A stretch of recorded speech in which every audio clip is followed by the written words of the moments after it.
બધા ડાયરો મજામાં? તમને જોઈએ પછી વધારે હવે આવે ટ્રેન્ડમાં આવે અટાણે. પહેલા તો આજની આ લડાઈમાં આમ તો ઇતિહાસ પણ એનો સાક્ષી છે કે જેને જેને ગામ માટે કંઈક સારું કર્યું છે ઈ કાં તો ગામના પાદરે ખપી ગયા છે ને કાં ગામના સીમાડે ખપી ગયા છે.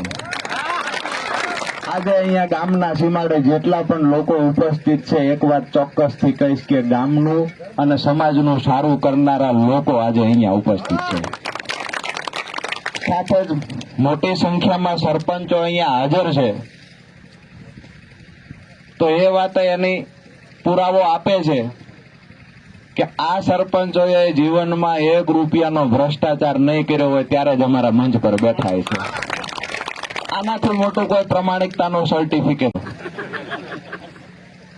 જબરજસ્ત રોડ છે, હાઈવે થી ઉતરો ને તરત જ શરૂઆત થાય છે એવો ફોરટેક રોડ છે, પેટનું પાણી ન હલે.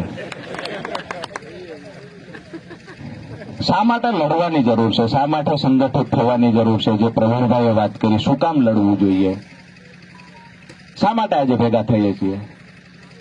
લડવું છે એટલા માટે કે અહીંયા રહેલી કંપનીઓની ગુલામી મારા ને તમારા બાળકોએ ન કરવી પડે એટલા માટે લડવાનું છે.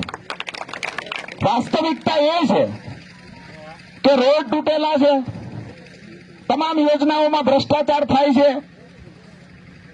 અહીંયા વાત કરીએ તો 98માં ખાતમુહૂર્ત કરવામાં આવ્યું અને ત્યારથી લઈને આજ દિવસ સુધી જો વંગડીનો કાઢીઓ જે લોકો નથી બનાવી કે આ કાઢીઓ અમારા સૌરાષ્ટ્રમાં નેફો કે હવે જેનાથી નેફો નથી બનતો નેફા વગરની સરકારનો ભરોસો ન હોય.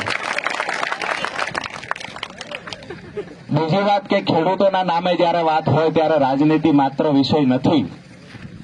અહીંયાથી ઈસુદાનભાઈને પૂછ્યા વગર એક નવી જાહેરાત કરું છું કે અહીંયાના ધારાસભ્ય માન્ય મંત્રીશ્રીને કહીએ છીએ, તમે પણ ખેડૂતના દીકરા છો, તમારા હગાવાલા પણ ખેડૂત છે.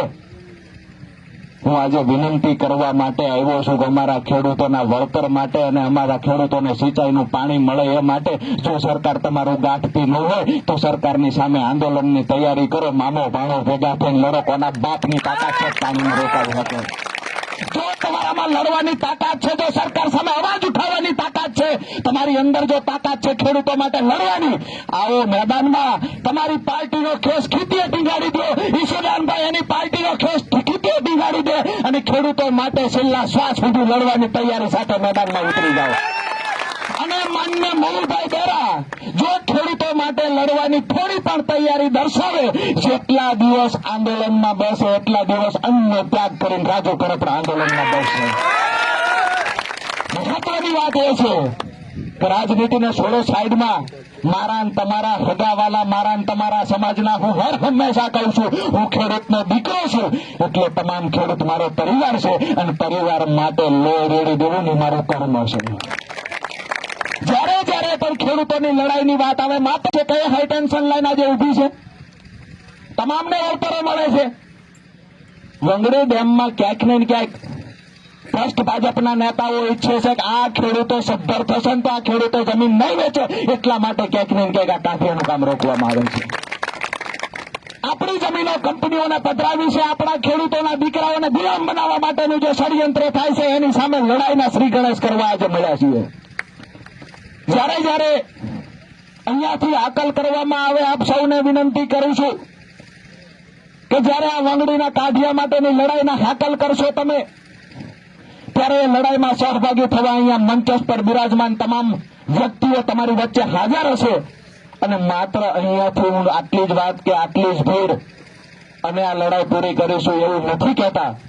આવનારી લડાઈ વંગડી ડેમની એવી હોવી જોઈએ કે મિનિમમ 500 પોલીસ વાળા ત્યાં હાજર હોવા જોઈએ.